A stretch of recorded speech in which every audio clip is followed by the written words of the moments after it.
treat ni Ed sa inasal. Treat daw ng anak ko. Galing na. Treat nila kami.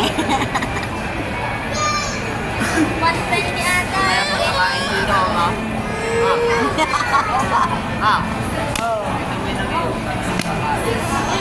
Tapos sa akin. Yan na yung Anli ay Mang Inasal. Diba? Mang Inasal. Anli ka ba, Krisa? Anli ka din? Oh, kakain na kami. Walang kulay.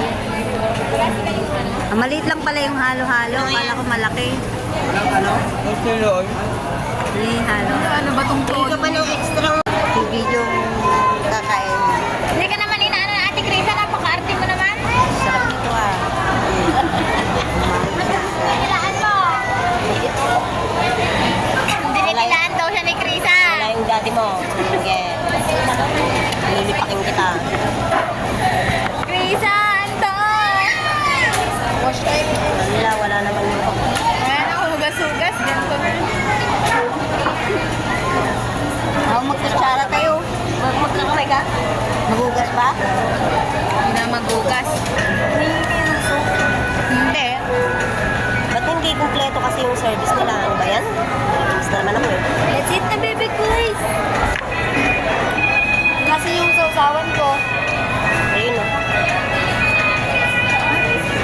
Ay! Kinamad na nung pinana nung pinana.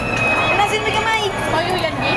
Nakutsara kay mama. Ano yung tissue? Bigyan mo. Tissue, may tip ka ba? Bilis! Iawak niya na sa kain. Asan yung ano ay walang soup? Oh, kutsara pa. Sino gusto magkutsara? Bigyan mo kay mama oh. Tawagin mo kasi magtawag ka kasi ah. Kasi nag-waiter mag-isa.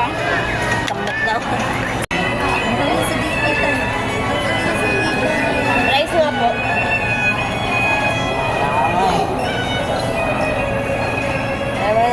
Ang dito nagsiserve na ano. Sa loob. Sabi ko kasi sa iyo. Ba?